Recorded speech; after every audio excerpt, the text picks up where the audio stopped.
Hello, everybody. Welcome to Browns and Beyond, your home for Cleveland Browns content, NFL content, and other sports content. If you're enjoying the show, make sure you hit the like button, subscribe, and ring the bell so you stay locked in with all the latest sports content. And most importantly, drop us a comment. We want to hear your thoughts. All right, boys, here we are. It's a Thursday. Not so bad here with the weather in Cuyahoga Falls. We're at Laconie's. Guys, how's your week going? Pretty good, Brent. Man, I'm loving this nice weather. Snow's melting. Sun was out. 50-some degrees in December in Akron, Cuyahoga Falls area. Look at a heat wave, right, Dave? It's a heat wave. Let's pump the brakes. Before you know it, it's like Ohio. It'll get cold again. Just wait. Give it time. Just wait. It's coming. It's coming. Well, guys, we got the first on the docket here today, and the Browns and the Bears. Boy, that was a rough one, right, Dave? Whew. Very well. That was, and unfortunately, that cold in Chicago is kind of a precursor of, you saw the Browns season kind of continue to disintegrate, unfortunately, Brent. Yeah, no doubt about that. We will start with Mr. Steve Retzer. Steve, give us the recap here of this Browns and Bears matchup. Your boy Shador, I don't know, man. It's I'll tell you, I don't blame everything on him, to be honest, before Steve gets going on it, but I really I hope he can bounce back from that performance. Not one of his better performances, but then again, Stefanski in that offense, I just don't trust him. He's not continuing to get much help, but he didn't help himself either. It's, when things fell that bad, it's a joint effort. That's for sure. It definitely. And the Bears, they're a good team. Yes, no doubt yes, about they it. are a solid team. Very good team. We'll get to Mr. Steve Retzer. Steve, give us your insight on this Browns and Bears matchup. Oh yeah, boys, the Bears are the real deal. The Browns lost this one 31-3. It seemed like we never had a chance in this one from the start. Yeah. It was 14-0 after the first quarter, and the Bears dominated. I mentioned, remember, guys, about all the injuries, how they would play a part in this one, and boy, did it ever. The Browns beat up offensive line, did no favors for Shador. They couldn't run block or pass block. Yeah. I mean, you had all the backups in there. It seems like the whole team is starting to break down, it feels like. Every team has injuries, but the Browns are affected, it seems, more than most teams, in my opinion. Let me ask you, Steve, if I had to make you pick, what do you think has been, and Brent, if you want to chime in, sure. What do you think has been worse, the run blocking or the pass blocking? Just recently? I think over the course of the season, we got long body run blocking for sure. Yes. I want to say the run blocking, because Judkins was off to a great start, and it's slowing down. And I'm not going to blame all that on Judkins. And I think it's because of the reserves. You're bringing in the reserves. Well, and you know what I see, too, with Judkins, too, is there's a lot of times, I use my term, Brent, we're turning water into wine. Yeah. As I mentioned earlier, there's a lot of instances where he's got free defenders coming at him in the backfield right when he's taking the carry, and somebody's just in on him, and he's got to break a tackle, make somebody miss, and it's almost like a free defender because somebody missed a block. So, and they're not coming off the ball and opening up a lot of holes in that running game. At least I haven't seen it. And to me, it's not even close. I think the run blocking has been far worse than the pass pro. And also, that's funny that you said that. That makes it kind of like harder on Shador. Yeah. If that run blocking is not good, because you got to get the running game going for a rookie quarterback. Absolutely. And he can't really do his thing, as effective without that running game going. But can you continue? Yeah, we talked about that, Steve. Yep. All right, guys. Even the defense, which has played good all season long, seems to be giving up bigger plays. And it's starting to look like we don't have a chance against good teams at all. By the way, those Bears are an excellent team. Yeah. They're better than I anticipated them to be, guys. Like we just said with Summer saying Quinshon Judkins has lost a step. But like we just said, he's playing badly because of this line. They're not opening up the holes. I mean, Weipler at center, he's filling in, but I don't know, KT Levinston, but Tevin Jenkins, I don't know. To be fair, Steve, there were some throws he had from clean pockets that weren't good. Yeah. I mean, it wasn't all, I'm terrible because the X, Y, offensive and tackle got their ass whipped by the defensive end, and I can't complete a pass. there were clean pockets there where he could not connect with wide receivers. You did see that, Yeah, correct? yes. Did you go to the bathroom at the bar when that happened? I knew my eyes weren't. I knew my eyes weren't deceiving. Is he? He was hitting on a girl or getting a phone number. I knew my eyes. What's going on there, I Steve? mean, I don't know if you. I don't know if you have a thought on that, Steve, or if you've noticed that. But go ahead. Yeah, this was not Shador's best game. There you go. This was his roughest game of the season. I wrote it in my notes. But you know what I did like? It seemed like he didn't give up. That was one thing I was going to say. He kept trying. He wasn't baffled by the 3 interceptions he threw. That's actually good signs of a good quarterback in the NFL. Not giving up, still plugging away. Even if you throw an interception, you still throw it downfield. I'm not going to say he's Brett Favre or anything, but Brett Favre did that. Some great players did that. At least he didn't give up and then get too conservative where they're throwing 5-yard passes. Right. At least he still was going downfield. Yes. At least give it a shot. What Steve said, just to add to it, I think Shador, even though he's not like the guy yet, I know Steve says he's the guy and all that. Let's put it this way. He looks the part a lot more than Gabriel, that's for sure. Yes. And you want to see more. That's kind of what I would say. I wouldn't stay, he's the guy. Well, I mean, it's something that we talked about in the preseason, Brent. I think the ability, the arm talent, overused term, I know. Yeah. But I say that to not only incorporate arm strength, but I say it to also incorporate accuracy. And you can see them, and you saw a very small sample size, with a couple of deep throws down the field, that he has that arm talent. And you never saw that from Dylan Gabriel. So if you want the difference between the two, therein would lie the difference between the two. Yeah, absolutely. Continue, Steve. That's why I think he should be your starter going into 26. I know this was his worst game by far. Sure. Absolutely it was. It also goes to show you, with the lack of the run blocking and the pass blocking, how bad we need these draft picks. And we need them terribly. And we need, like we said, Dave, 3 offensive linemen. How about this? 4? Possibly. You're going up to 4? Possibly. It could be that bad. And then the 2 receivers. It could be that bad. Clean house. Yeah.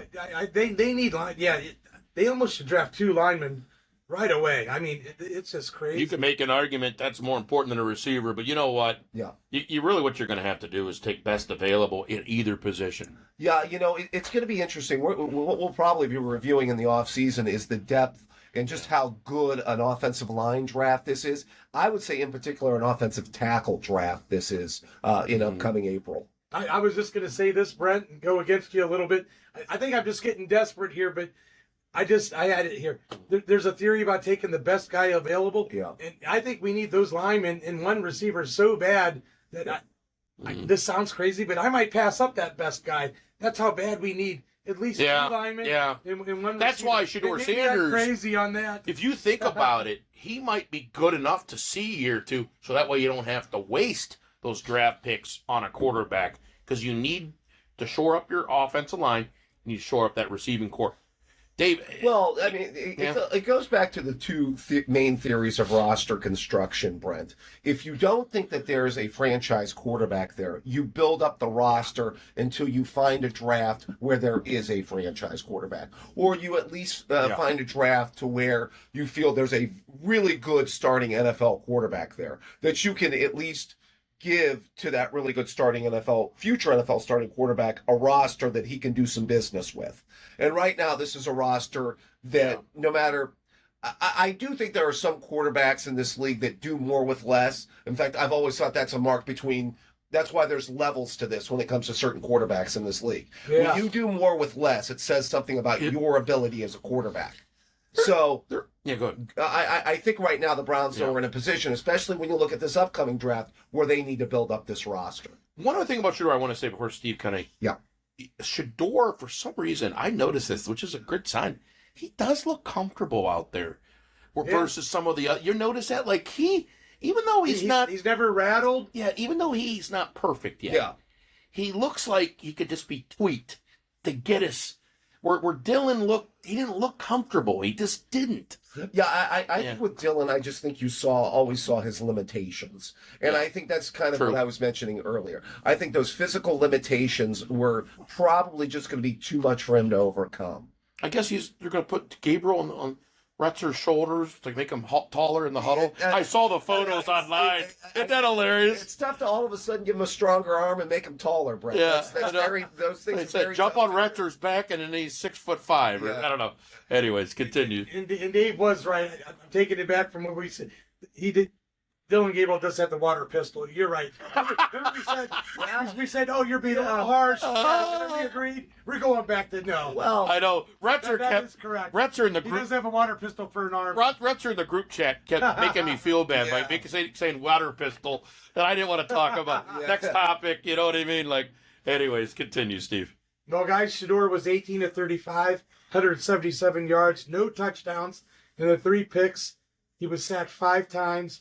The worst pick wasn't Shador's fault. He threw a perfect pass to Jerry Jeudy. You guys remember that one? yeah, Should have been a touchdown. And Jalen Johnson just ripped it right out of his hands yes. and took it for an interception. It just goes to show you. I mean, I was trying to get back on the Jeudy train, but he's just not a number 1 receiver. This guy was a top 10 pick in the NFL draft. Jeez. This guy was a top I heard 10 that, yeah. pick That's unbelievable. in the NFL Oh. draft. Wow. I mean, he's got talent, but I think a No, lot. he's raw though. Yeah, Raw means he hasn't picked up a lot of skills along the way. He's just raw. He hasn't learned. And statistically, he had a solid season last year. You know? yeah, So, he did. Yeah, he was a Pro Bowler. He looks like an undisciplined receiver. Yep. Back to coaching, guys. yeah. Oh, continue.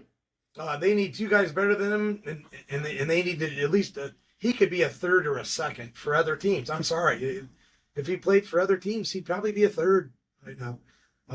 It looks like the tale of 2 seasons, and it's a rough one for him. Shador can even get him the ball if he wants it. Like, does he want it? I question that sometimes. Like, you know, Shador will get it to him, but you know, can you trust him? Yeah. I don't know if we can trust him, guys. You know. Harold Fannin had some nice catches in this one. He did. Snagging 48 yards on 7 reception. Even under pressure in the third quarter, Sanders found Fannin for a first down. Shador threw a long one to Isaiah Bond for 47 yards as well. Defensively, Myles Garrett had 1.5 sacks, close to 2, but then Shelby Harris, you guys see that one? He was in on that too. Yeah. They brought Caleb Williams down. So he now has 21.5 sacks. So he's 1 short of tying the record. Yep. And 2 to get it. You know, we got Buffalo next. He could get it. I'm actually hoping he gets it in the Pittsburgh game. That'd but be at nice. least get your 1 sack. Wouldn't that be Maybe- fitting, Steve? That would be nice in the Pittsburgh game. Yeah. Speaking of sacks, Alex Wright got a sack as well. So he's showing up to, you know, he's getting paid now for the future. So I thought he did pretty well. Carson Schweitzer had a standout game. He had 14 attacks, career high. And we haven't talked about this guy all year, but Mohamed Diabete had 8 or Diabete. Okay. Let's go Fonte with- boom jump? Yeah. Let's go Diabete. Okay. He had 8 tackles. Oh my God! Oh, Thought you'd like that reference, Steve. I know that was good.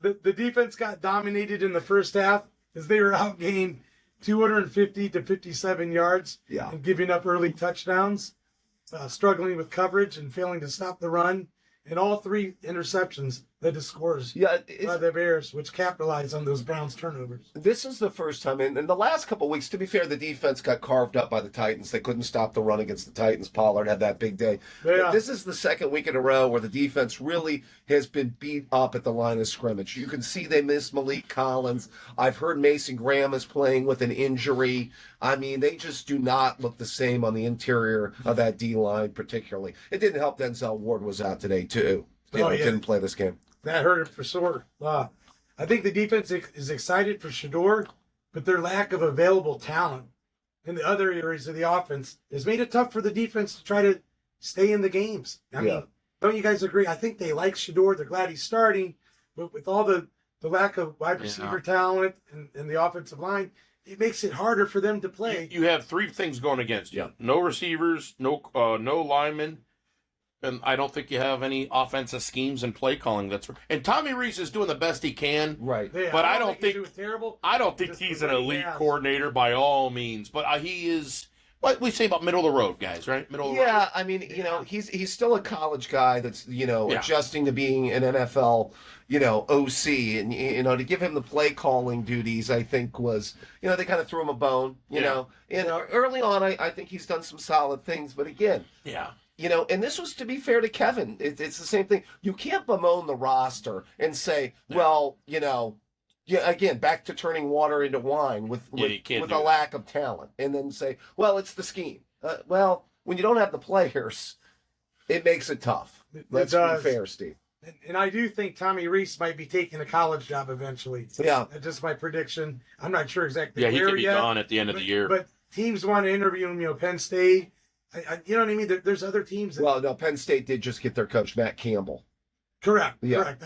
From Iowa State. Right? Yeah, Iowa State, yeah. But they did do an interview with him, and teams are definitely going to interview Reese, and the right school will probably take him. But let's get into Caleb Williams. Man, did he have a game, guys. Yeah. The Bears played a complete game, offensively, defensively, and in special teams. Williams' 22-yard pass to DJ Moore will be a highlight reel all season long. That might be the best catch of the year. I mean, I got to check some other stats, but I watched it over and over, and I still couldn't believe he caught it. Can you guys believe that one? I would add the throw was pretty nice, too.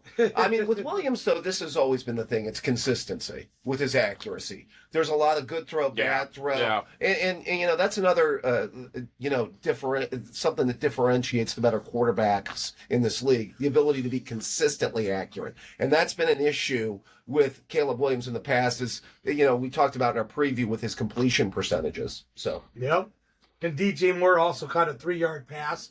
I remember when Caleb Williams first came out, I was watching some preseason plays, Yes. and you watched him throw to DJ Moore. He had to throw like screen passes, or when you hike it and then just throw it wide to your wide receiver and then run off. Now he's gained confidence. He's a year or two in, and you know what I mean? So Williams is very confident now, and that's what he needed. Let's hopefully the Browns can learn from that too and get guys to do that as well. Yep. The Browns defense could not stop DeAndre Swift. He was just 2 yards short of 100 yards rushing and had 2 touchdowns on the day. Rookie Luther Burdain had a good game with Roma Dunze out. He caught 6 catches for 84 yards. I think they got a nice tight end in Colston Loveland. Yep. Of course, their veteran Cole Kmet. Those guys were involved. Loveland, a Michigan guy. He looks to be a solid rookie tight end. Yeah, this was a good tight end class, by the way. There was. Yeah. The Bears defense did what they've done all season long, and that's controlling the game by forcing turnovers and making it difficult to run the football to sustain drives. DeMarco Jackson, the linebacker, had a dominant game and an interception. C.J. Gardner-Johnson also got an interception. It's a game the Browns would like to forget about and move on. Yep. It's tough because they have the Bills next, so that won't be any easier, guys. Right. At least it's at home. Yes. I want to see more Shador, but I want to see with a better offensive line. Wyatt Teller will be back, guys, by the way. So that's a good note. At least you got one of them coming back. Right. At least one. But let's just see progress and improvement from Shador and the Browns. Don't expect too many more wins. It's just a tough year, guys. That's all I got to say. Yeah, no it's doubt. a tough year. Yeah. No doubt about it. Well said, Steve. We will get to Mr. Dave Greenshield. Dave, give us this breakdown of this Bears and Browns matchup. Not a good one. Well, it wasn't a pleasant trip to Chicago for the Cleveland Browns, Brent. Unlike yourself, who had a pleasant trip to Windy Chi-town. City earlier in the year. I get a steak, and I think I sent a photo to you guys. Do you guys have a steak like this? Or anyway, Oh, wow. I'm not the type to rub that in. Yeah, you're not the type. I'm not bougie or anything like that, right, Dave? I'm kind of humble, and Jeez. Canton guy, humble Christian. Yeah. Christian. There Okay, you go. continue. You got a high-end steakhouse. I get Outback. Let's see how it works. Okay. I sent you a photo. Well, that was sweet of you, Brent. I know. I'm sorry. We gotta continue. I know. I like those Omaha steaks. I do. But by the way, I'll give you the chicken out of it, not the steak. But you want? You're a sweetheart, Brent. You're a sweetheart. I got your best interest. I swear. Yeah. But actually, there's a baked potato in there. Would that help? Oh, Oh, I know. I'm sorry, man. I'm sorry. You know? David Outback. All right. Continue, Dave. Well, the Bears beat the Cleveland Browns 31-3 on Sunday in one of the coldest games ever at Soldier Field. The 3-11 Cleveland Browns have dropped 3 straight and 6 of 7. The Bears held the Browns 192 yards in total offense. And they turned 3 Shador Sanders interceptions into 17 points. With 3 takeaways, they lead the league in this year with 30 takeaways, by the way. They've been living and dying on takeaways in Chicago, by the way, this year. Yeah. It's not been, as we talked about in the preview, guys, statistically a great defense. It's not a shutdown defense, but they've been forcing turnovers, and that was emblematic of what we saw on Sunday, right, Steve? Exactly, Dave. I mean, they can still give up yards. Running backs can run on them. Right. Receivers can, they can make catches on them. But if they keep getting turnovers every, so many drives, then Chicago's got a good chance of winning it. Well, the only thing is offenses are turnovers are one of those things that can kind of come and go. If truth be told, you'd rather have the shutdown defense, though. But yes, I'll agree there. yeah, right from the start, things looked wrong about this offense.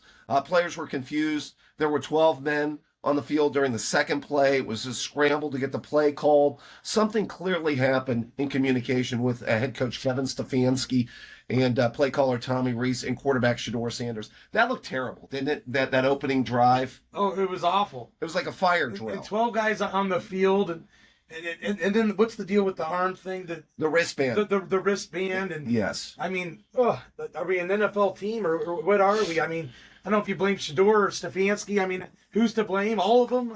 A group effort? It's a clown show. Yeah. It's a clown show. We wonder why they call us the clowns, There was even a play where, after 10 seconds of miscommunication, Stefanski Sanders had to sprint to meet up to make a play call. Sanders couldn't communicate in the huddle fast enough, and the team took a delay of game. Sanders would eventually have to switch his wristband with the play calls, which seemingly helped smooth things out. It took a while to get there, and the whole offense was out of sync. This was not the best day for Shador. It must be said, he did not get much help, as Steve had mentioned earlier. Again, 18 of 35 for the 177 yards, 3 interceptions. He was sacked 5 times in his 4th start. The Browns' offensive line continues to be a mess. They're beaten up. They're ineffective. Other than that, things are pretty good here. The Browns had Jack Conklin and Wyatt Teller out. Ethan Posick is on IR, and Tevin Jenkins also exited the game early, and Zach Zinter was a healthy scratch. Wow. Quinshon Judkins averaged under 2 yards per carry, running the ball 9 times for 16 yards. It's unbelievably bad. We talked about in our preview the need to establish a ground game. It was non-existent. It was bad. Harold Fannin Jr., who has been a standout all season long, dropped some easy catches in this one. I know he ended up with some okay numbers. Jerry Jeudy dropped a potential touchdown, and his drop was intercepted by the Bears. As far as Shador Sanders, after taking several steps forward last week, he took a few backwards this time. He missed several throws, either too high or too low, wobbly passes. He threw a pick to a rushing linebacker. The few times he did have clean pockets. As I said, it wasn't all, him doing this in the face of a rush, Brent. I'm going to give him a pass only because of one reason. No running game. Yeah. A rookie quarterback needs his running game. And I don't even think the running game had to be perfect, but it had to be better than that, right? I mean, it would have been nice if he got 50 yards rushing, right, or something. Yeah. It just wasn't much. Yeah, there wasn't much there. And I think that hurts a rookie quarterback. Okay. I mean, I have to say that. He took way too long to make his read. He was sacked. Yeah. It was back to what we talked about in the past, that bad habit of holding on to the ball way too long. I know receivers got to get open. I get it. The lone bright spot for Shador was his connections with Isaiah Bond, who hauled in a couple of deep passes for 89 yards. Those were good throws. I actually thought his throw to Jeudy down the sideline, which should have been a touchdown, was a great throw. Judy's got an excellent throw. Judy's got to make the play. He's developed, he did show the arm talent. The throw, again, to Jeudy, it was a great throw. So Shador still deserves to be the starter, but if we can't find mild success with a bad team, you may not be a starter for long. Let's not forget, the competition continues to pick up. The Bills this week and the Steelers the week after that.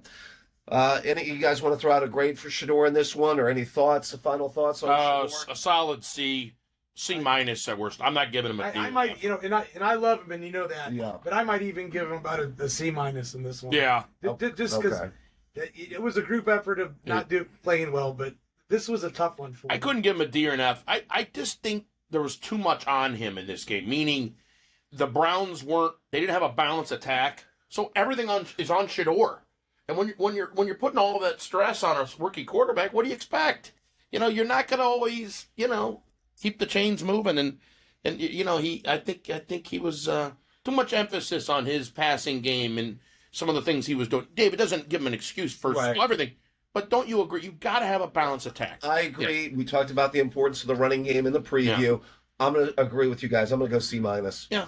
The Browns' first drive from the 1-yard line was a comedy of errors, as mentioned. They ran 3 times before punting on 4th down. As Steve mentioned, this one was over earlier. The Bears returned the punt 18 yards to the Browns' 42-yard line, meaning they had even better starting field position than their first drive. This time they utilized the ground game and some short passes to pick up several first downs. On 1st and goal on the 6-yard line, DeAndre Swift finished the drive with a touchdown run as he bounced it outside to give the Bears a 7-0 lead midway through the opening quarter. The Bears would force the Browns to punt on their next possession after Shador had a 9.5-yard run on 3rd and 10. With the ball at the Cleveland Browns 39-yard line, the Browns would punt. Way to be bold, Kevin Stefanski. I don't know if you noticed that, but why not go for it in that situation? I mean, your season's over with, and it's 7-0, and you have a quarterback that's 6'2". Why can't you just run a sneak? Yeah. You only need a half a yard. Yeah, I don't know why they won't run the sneak. And analytics and Stefanski's old ways would tell him to go for it. I don't know what he's doing now. To be fair, he's been aggressive in the past. Yeah, he was always aggressive. On the next Bears drive, quarterback Caleb Williams continued to pick apart the Browns' defense with ease. A pick play for tight end Colston Loveland freed him up for 24 yards on a catch and run. And on the next play, Williams fired a bullet to a wide-open Luther Burden over the middle, which went for 40 yards. That set up the 1st and goal at the 8-yard line. 2 run plays on a 3rd and goal at the 3-yard line. Williams faked and found a wide receiver, DJ Moore, streaking across the left side, beating quarterback Miles Harden immediately for a touchdown to give Chicago a 14-0 lead with 1:29 left in the opening quarter. Again, solid game for Williams, 17 for 28, 242 yards, and 2 touchdown passes. I think he's continuing to show growth. He'll have another moment of truth game this week against the Packers, by the way. It's going to be a big one, by the way. Yeah, it's the revenge game. Yeah. Yeah. This was not the best day for the defense. No Denzel Ward, and the defense took a serious downgrade. The secondary couldn't maintain coverage at all. Miles Harden and Tyson Campbell gave up touchdown receptions in this one. In the run game, the Bears averaged nearly 5 yards per carry. Carson Schwarzenegger racked up his usual double digits in tackles. The lone bright spot for the Browns was Myles Garrett, who recorded 1.5 sacks, putting him one away from tying the NFL record. It'll be interesting to see how much fight is left in this team as we near the end of the year, guys. This really looks like a team where the players have already checked out. Just in conclusion, this was a very uninspiring effort by a football team that's already making its off-season vacation plans, I think here, gentlemen. It would have been nice to see much better effort, especially from the offense. Shador did not help himself with this effort, especially after the career day last week. We can't belabor the offensive line all we want. Even with the clean pockets, he was not good. I'll agree, the entire offense around him, except for tight end and running back, needs a complete overhaul. He also needs to continue to show more growth over the next 3 games as well. It's going to be interesting to see once we evaluate him after these last 3 games, by the way, just in closing. It is sad that this team is checked out, and this continues to reflect poorly on head coach Kevin Stefanski. He must have the feeling he is coaching on borrowed time and will be let go at the end of the season. I think we could all agree on that, right, gentlemen? I think I'm not convinced. I think he is. You're not convinced. No, just because it's just Jimmy Haslam has changed. He has not got the quick trigger anymore for firing people. Okay. I would love for it to happen. I want to clean house like all day, all the time. I think you have to. But I don't know. I'm not 100% convinced. I think they both might agree to go their separate ways. And wish him luck as he ventures off to wherever he goes, and then luck. Rumors have it they're going to keep Barry. Okay. And then the coach will go, and then Barry's responsible for getting the next guy. And I don't think you should keep one and fire the other, though. I think it should keep them both, or they're both out. I'm for a complete clean house. I have another theory.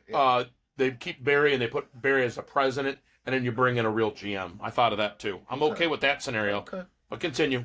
Just in closing, the last 2 games, the defense has really let the team down. It really seems Miles chasing the sack record is about all that is left. Browns fans, this is a result that is becoming all too familiar. Unfortunately, guys, we're looking at a team that's just, it's checked out. Yeah. That's all I can say. Very well said, Dave. All right, we're I gonna. got to say something real quick. Yeah, go ahead. Maybe Deshaun Watson can take the players to another exotic island on a nice vacation, and because he'll be back as either trying to be the starter or so he's going to be involved. Maybe they just need a nice little break. What do you think? Steve, is he going to show Shador Sanders how to throw the ball into the stands? You know, he's good at throwing the ball like away, but it's not forward. It's like to the side, maybe. You think you can help him find a good masseuse? Maybe him and Kraft. I guess they got a nice little strip mall they can take. They go and get their massage. All right, so we're gonna get to Mr. Steve Rutzer. Steve, is this? Am I looking at the calendar? Is this September of 2025? Is this a win? I got to win, guys. What? Way to go, Steve. I had the Detroit Lions at the Los Angeles Rams. The Rams won a close one, 41-34. So I won my game of the week, and it was one of the best games played on Sunday. It was. Real shootout. Stafford is now 3-1 against Goff all time. In this thriller, like we just said, that the Rams defeated them at SoFi Stadium. This high-stakes revenge game between quarterbacks Matthew Stafford and Jared Goff saw the Rams clinch a playoff spot, while the Lions' postseason hopes took a significant hit, guys. The game was a tale of two halves. Detroit actually dominated this one early, taking a 24-17 lead into halftime behind Jared Goff's 3 touchdown passes and a spectacular 58-yard interception returned by Aiden Hutchinson. Yeah, I love that Aiden Hutchinson. It was a great play by. See a good player. Guys. It was a great play by Hutchinson too. He just totally read what Stafford was doing. Nice little run after the catch too. By the way, I thought he might house that one, Steve. Yeah, he's got wheels, man. He can fly. Yeah.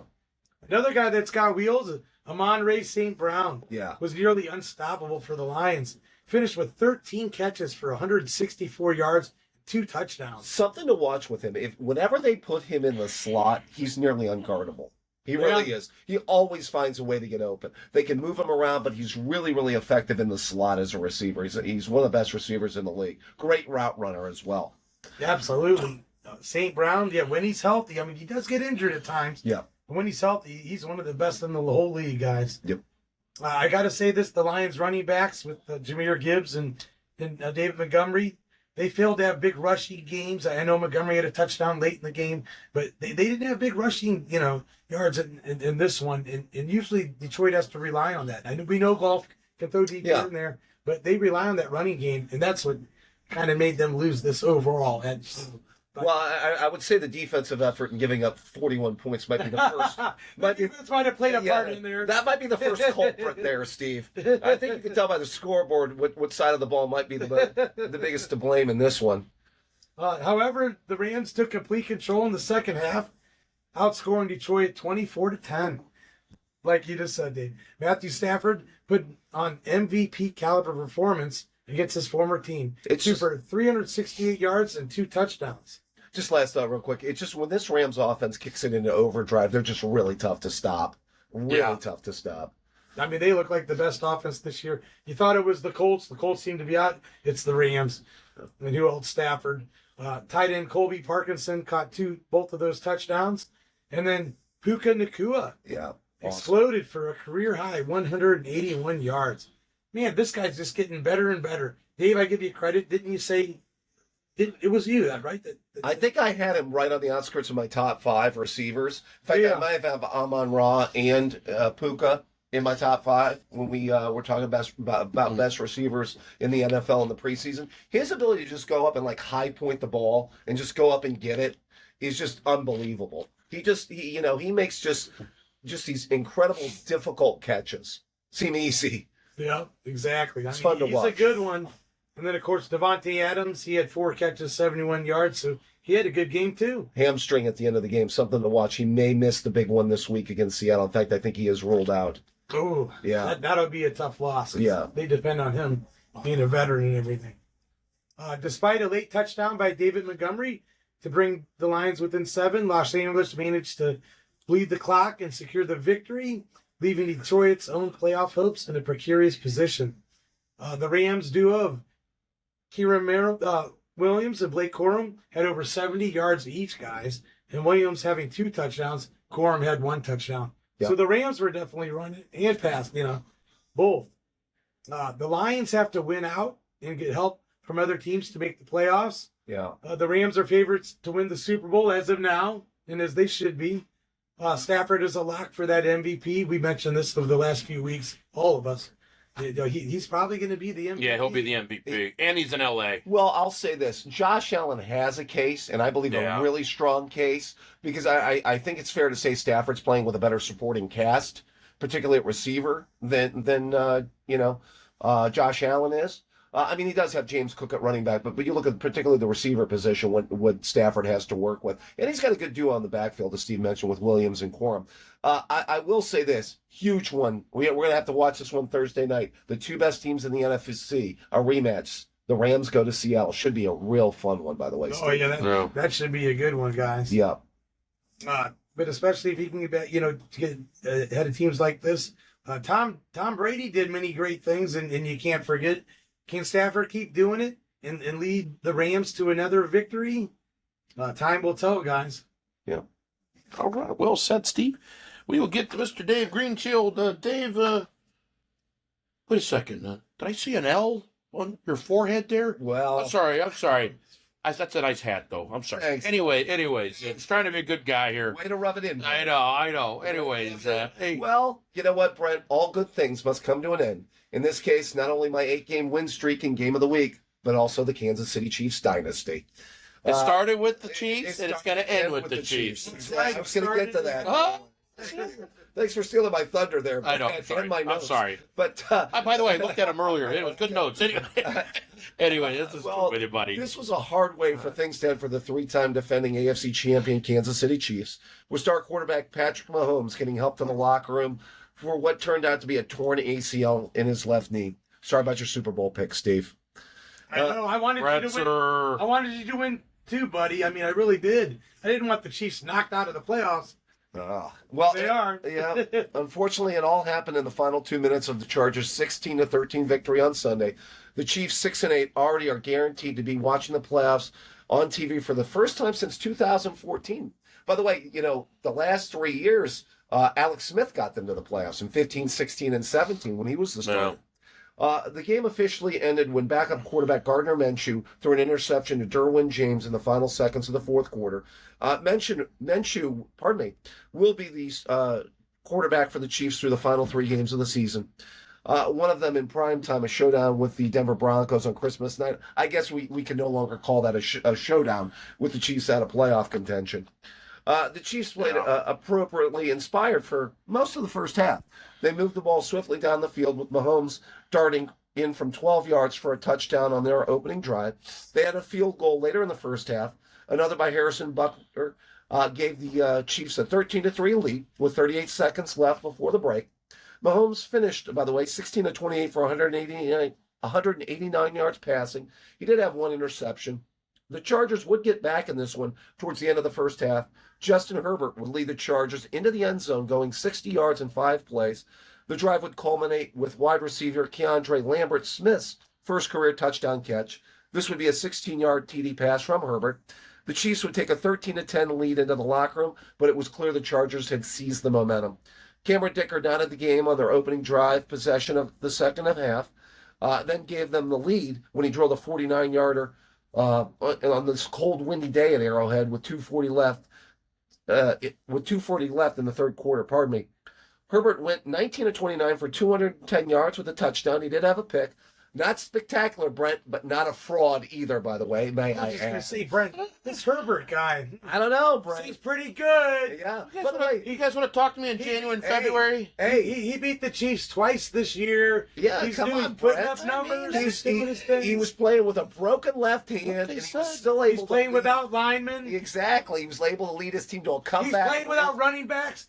Hampton got hurt. Yeah. O'Mary, I did have Come Hampton on, back in this. Is he going to get bounced in the first round? Come on, he probably will be. You know, matchups we have to see this wide open this year. Let's see him play Jacksonville again, but beat him this time. How about that? He's not beating Jackson. That ain't happening. Oh, it was fraud versus fraud. Well, Yeah, but the other fraud, he might be graduating from Fraud Island or whatever, and he'll be getting out of that island, and the other guy's still there. So, all right, continue. Well, Mahomes had his chance. The Chiefs got the ball with over 5 minutes left in the fourth quarter, trailing by 3. He was able to move them to the Chargers' 46-yard line. He was sprinting towards the sideline and throwing the ball away when he spun to the ground by defensive lineman Deshaun Hand, leaving the two-time MVP grabbing his left knee. That would be it for Mahomes and the Chiefs. This was also an inspired effort by the Chargers defense. They recorded 5 sacks, they got 2 interceptions, and they held the Chiefs to just 49 yards rushing. Oof. This was a big win for the Chargers, who moved to 10-4. They would be the 5th seed currently, by the way. If they're the 5th seed, Brett, they go to Pittsburgh, which is very doable, right? No, I like Pittsburgh in that one. Really? I just don't think they're gonna. I think they're gonna choke. Yeah, I think Pittsburgh. I think you're giving Pitts. If they're the 5th seed and they go to Pittsburgh, I like their chances. You've been watching the Steelers. I like the chances too. Don't you think Pittsburgh's tough at home? Oh, come on. If there's a fraud team, it's the Pittsburgh Steelers, Brent. They got Heinz Field, and it's gonna get. You know that place. It gets muddy, and the grass is terrible, and I think it's underground. It's a hard place to play at. Brett, you got way too much love for over 40-year-old quarterbacks, by the way. All of a sudden, I know you're going to get into that. We'll get into that here in a little bit. All right, continue. That's for a segue. All right. For the Chiefs, by the way, this is a fitting end of a season that was filled with close losses and offensive frustration. They were 6-8 and will miss the playoffs for the first time in 11 years. Wow. Who would have thought? This was a season that just didn't seem right for the Chiefs.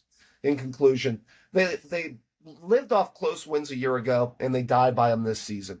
It's an offense that really needs to be retooled around Mahomes. They need more playmakers, and I would say particularly at running back. That's the one thing Mahomes has never had. He's never had a dominant running back. I mean, early on, they had Kareem Hunt, but they've never had a real dominant. Well, no, it's getting older. But... Remember, he got kicked off the team, and then the Browns went and picked him up, and but ever since then they've never had a dominant run game. This team needs to find a way to get more balance through the run game for Mahomes. They really put just too much on Mahomes' plate. It'll be interesting to see how he bounces back from the injury. He underwent surgery on Monday and is expected to be back early in the 2026 season. He is 30 years old, so he's got plenty of time left here, guys. I mean, just your thoughts on maybe the end of the Chiefs dynasty here, guys. I mean... No, they're going to retool. Okay. It's going to have... You remember how the Patriots had a little bit of a retool with their dynasty? It's going to be like that, because I believe from 2003, 2007... They were off. They were off the radar. Remember that? Right. Well, they didn't win a Super Bowl for 10 years. They did make it in 2007, 2011, the 2 losses to Eli and the Giants, though. Yeah, but I think, there still was that 2004 to 7. There was 3 years where they never even got to the Super Bowl. Right. But I think that's what's going to happen. Okay. I know what you mean. They were always in the mix, sure, and Sure, that's what I'm saying. Okay. But you believe that they're going to be able to, Steve, your thoughts on their ability to retool? I think they will be able to retool, Dave. I think they're embarrassed. I mean, Patrick Mahomes, in an interview, said he's going to come back from this injury better and stronger than ever. He's too good. I think they're going to be ready to play again. I guarantee him back in the playoffs again. This won't be a long drought. And don't forget, the reason why they're like 500, and what did we say about the Browns? Even if the Browns have a crappy roster, which they do. Yes. If with a good coach, they're like 500, and that's what we said about the Browns. With a bad coach, they got 3 wins. That's why the Chiefs are like 500, is because they got a bad roster and they got good coaching. And they have Mahomes. And they got Mahomes. Yeah, exactly. You know what I'm saying? What I'm saying is that it tells you good coaching, good quarterback, right? Bad roster, you're a 500 team. Right, but they need to retool. Yeah. I mean, they have health issues on the offensive line. I think they need to find something with the run game going forward. But it's a well-run organization, and you still have one of the best coaches in the history of football in Andy Reid. Sure. On to the Chargers, just in conclusion with them. This is a team that I believe, can be interesting come playoff time, even if Brent doesn't think so. The defense is excellent. They have a pass rush. They can cover on the back end. I hear Brent doubting Herbert all over the place, but he's played some solid football this year. He has a few solid targets in the pass game. They need to continue to get a solid running game. They got a Marion Hampton back in this one. Depending on the matchups, I believe the AFC, as I said earlier, is wide open. In closing, all good things must come to an end. The win streak started with the Chiefs in Arrowhead. It will end there. It was a hell of a run, and I believe the Chiefs are saying the same thing as well, Brent. Wow, well said, Dave. Good job, Dave. Dave came back to reality with that loss. Yes, yes. He feels he's humbled now, and I am. no more bragging. Time to start a new winning streak, Brent. You got it. Well, unfortunately, Dave, I kind of matched it because I didn't do so hot either. But Well, I kind of you went with Grandpa this week, With right? Grandpa. How'd that go for you? Grandpa came over, gave me some warm apple cider, and Okay. and Yes. he had gave me some beech nut to chew on, and Did he give you a check for $12 for your birthday? He did, and he said, and he said, honey, he goes, I won a little bit more this year, and I got you $12, and I was like, thanks, Grandpa, That's cool. appreciate Some it. good World War II stories. Grandma usually gives me a quarter, so at least with Grandpa, I got $12. Right. So There we go. all right, guys. My prediction in this game, the Colts and the Seahawks, I had the Colts winning this thing 27-24. Didn't exactly go the way I wanted. Yeah. We're at the bar for this one. In a Week 15 clash that felt more like a Hollywood script than a mid-December grind, the Seattle Seahawks eked out a thrilling 18-16 victory over the Indianapolis Colts in a game defined by legendary returns and specialist heroics.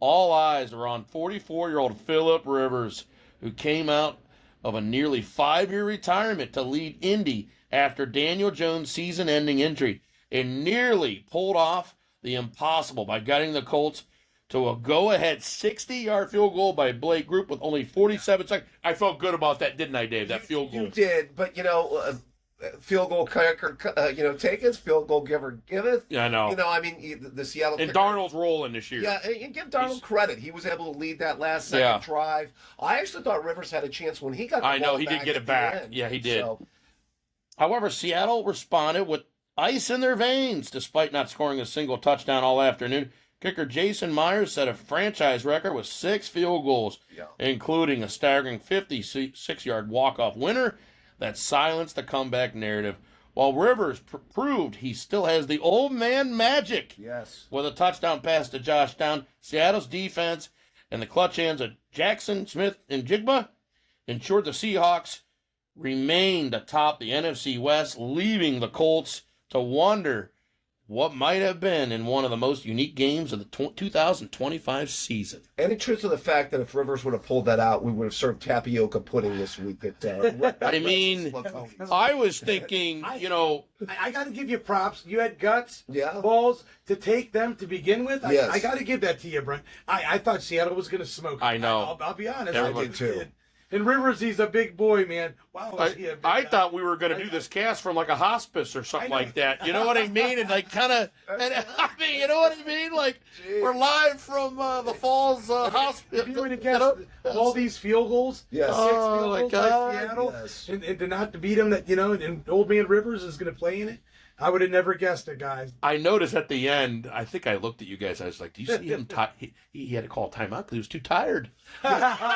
Dude, the arm looked shot. It did. He looked slow. I know. mean, it was bad. I know, but rough. guys, it was like a nice feel-good game, Yeah. and I'm going to pick Granddad again. He's going to so- start again, right? He's starting again. He's starting again. Yeah, because they're not going to AR. I mean, they're going to have him finish out the I think season. AR's hurt. The other guy, Yeah. they don't play him. Leonard. So, yeah. Riley Leonard, yes. The Yep. former Notre Dame quarterback, yep. Anyways, all right, guys, we'll get right into it here. The last segment, we will lead with Mr. Dave Greenshield. Dave, how'd your Bull P go this week? Well, rough week here, Brent. I picked Devon A-Chain to go for over 150 yards rushing against the Steelers. I bit off a little bit more than I could chew. He finished 12 carries for 60 yards. I mean, still averaging 5 yards a carry. This was a game that got away from the Dolphins. Game script went away from A-Chain in the ground game. The Steelers built a 21-3 lead going into the fourth quarter. This was a game, by the way, that could be the last for Tua as the starting quarterback in Miami, by the way. They're going to go with Quinn Ewers maybe for the rest of the way this season. And this may be it for Tua as a starter in Miami because they may have to make a move on him I've heard. in the offseason. Yes. I still don't know about that, though. I Well, was some thinking are about saying the that other Tua day. is not a starting quarterback anymore. That's what people are starting to say. I find it hard to believe that you're going to find something better, though. Right? Yeah. See, we've talked about this, Well, Steve. I mean, What we're are you not, going to get Ewers? Oh, they could draft It's somebody. not going to be better. I They watched could draft somebody. Quinn Ewers had a number of injury problems at Texas. And, I don't think he is the long-term answer here. The unfortunate thing for them, and we've talked about this numerous times, it's not a great quarterback draft. So Miami's between a rock and a hard place. Dave, do you think McDaniels is overrated? I think he's a solid offensive coach. I think it's a little bit, somebody had made a point. I was listening to one of the Cleveland sports shows. If you think about it, we always say that there are levels to this when it comes to position groups and particularly quarterbacks. I think with coaches, I think that's for sure. I think there are some just really bad coaches in the NFL, and I think there's definitely the top tier coaches in the NFL. But I think there are some of these coaches that are just kind of in between. They're just guys. You know what I mean? They're not necessarily McVay. They're not necessarily Kyle Shanahan. They're not Andy Reid. They're not the top tier guys. Mike Vrabel, I think, is a top tier guy, Steve. Absolutely. To be fair to your guy. But there's these group of guys. And that's what I've always thought Kevin Stefanski is. He's a guy. If you give him a solid roster like he took over in the COVID year, he can land the plane. I think the same thing is with Mike McDaniels. I don't think he's an offensive Not a developer. genius. When you gave him, a healthy Tua, some good wide receivers with Hill and with Waddle, a nice running back in A-Chain. I think he's more of an OC. Yeah, he's probably more of an offensive coordinator. He is. I was surprised. Same thing with probably Stefanski. I was surprised he kept the job. Or Stefanski's Well, they got a good did. GM. Yeah. Stefanski could do to good. be fair to him, Good. Yeah. he did win. Didn't he win 6 in a row or something? Miami? He did. 5 or 6 in a row. But it's They not made the sustainable, playoffs a though. couple years ago. Good. They did. Yeah. Yeah, but don't you agree, Dave? Just because you get hot, that's like Stefanski. He got hot. Yeah. Doesn't mean it's sustainable. I don't remember the last time Stefanski got hot. I'm just Well, he did Well, 2000. 6 and 26. You know what I mean? And a couple of years I ago, he think did. Daniels has won 6 in a row. Stefanski had 2 good seasons, didn't he? Where Sometimes- he got hot, Sometimes you need the well, this is why we talk about maybe the clean house. You need the GM and the coach on the same page, you're probably right. working in concert. So That's probably why, if they do clean house, you're right. They almost got to do both because hardly ever do they keep something from a previous regime, bring in the coach, and it just. You're right. Probably gonna have to be clean house, but keep going, Dave. well, couple closing thoughts here. A-Chain is a better running back than this. He's had 4 100-yard plus rushing performances this season, nearly 1,200 yards rushing total on the season. He'll bounce back. Watch him have a huge game against the garbage Bengals defense this week. Brent, a tough week for the Bold P and the game of the week. I know you feel for me, man. I do, buddy. We'll talk. I'll help you out, buddy. I know you got my back. I do. I got your back. Okay. Can't you be more like Steve? Anyway, Steve, please tell me you won this one. I know you're kind of, you're winning your game of the week. I mean, I want to kind of finish this up here with a W. You won this, right? I actually did not win this. Oh, At least I could say I won my game of the week, and both of you guys didn't this time. No, thanks for rubbing it in. he's back to his old ways. Remember when he would There we go. hockey and and You gotta love it. pretty soon. Yeah. Anyways, continue, Steve. Okay. Well, I did lose this one, guys. It was the Jets at the Jaguars. My bold prediction was that running back Travis Etienne would rush for over 100 yards and secure a victory for the Jags over the Jets. Yeah. The Jags got the win, but Etienne only had 12 carries for 32 yards. Get this, though. Strangely enough, he played the game as a pass catcher. Yes. He had 3 catches for 73 yards and 3 touchdowns. That's 3 touchdowns. That's the thing that I loved about him coming out of college. He's a really good dual threat running back, and he's actually had a really solid year. You look at Jacksonville; they've had the strong running game. Yeah. They've had a really, really good defense, a top flight defense. It's really been, the guy at quarterback in the passing game. But they're different this year. I think they're more consistent than Brent's the all of a sudden a Trevor Lawrence believer now. He might be coming out of the island. They're going to put him on the mainland. You know what I mean? Well, you know what? Give him an apartment, maybe housing. Well, what I want to take. Yeah. I'm going to make a point that you did, Brent. Yeah. Let's see him do it against better competition. Do you I did say that. Yes. That is That's a fair that point. is the. Now, do you like Liam Cohen, the head coach with Lawrence? I mean, Oh yeah, they're Cohen definitely seems more pretty solid good, for right? He sure. came from Tampa Well, Bay, sure. right? He was Baker's Yeah. OC. And a clear He's upgrade doing a over good job with a the clear upgrade Jaguars. over Doug Peterson. A clear. Yeah, upgrade. and it. We'll just have to see it. No, I actually think I told you out of the frauds, he was probably one of the better players. I see him with more of a winning. I don't know. There's something about Herbert, and you heard about Herbert. He didn't do well about a week ago in an interview after the game. He got awkward with a reporter, and Yeah, I saw a little bit of I don't know. The other guy's more likable, and I just I trust him better. Anyways, that's just what I think. Okay. Well, ETN, he did have receptions of touchdowns were 20 yards, 8 yards, and 45 yards. The Jags did handle the Jets easily, and the Jags are trying to lock in that AFC South division, guys. So Yeah. we got to watch. I want my Texans, but Yeah, it's going to be an the interesting Jags race.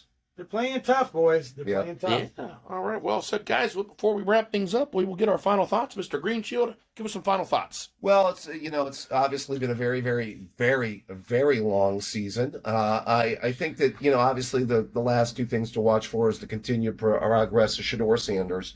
Let's see how he closes out these last three games. Yeah. Again, the competition's only going to continue to be pretty stiff with the Bills and then the Steelers. So it's not going to get it that much easier. They do close out with the Bengals, so who knows where they're going to be at, and that's a pretty porous defense. So, but let's see how he closes out the season, and then Miles for the sack record, right, Steve? That's right, Dave. I look forward to him breaking that sack record. That's going to be huge. I want to see Shador keep trying to play good and those guys playing together. I want to see Quinshot Judkins get at least one more 100-yard rushing game. I got to tell you real quick. Quinshot Judkins is the leading running back in yards this year. The second is Travion Henderson. So 2 Ohio State Buckeyes. No. Yeah. Henderson's really coming on. Henderson's right behind his tail. Yeah. So I want Judkins to win this, get the Sure. most yards, maybe break the 1,000 marker for the year, guys. Yeah. All right. Well said, guys. Have a good one. Take care.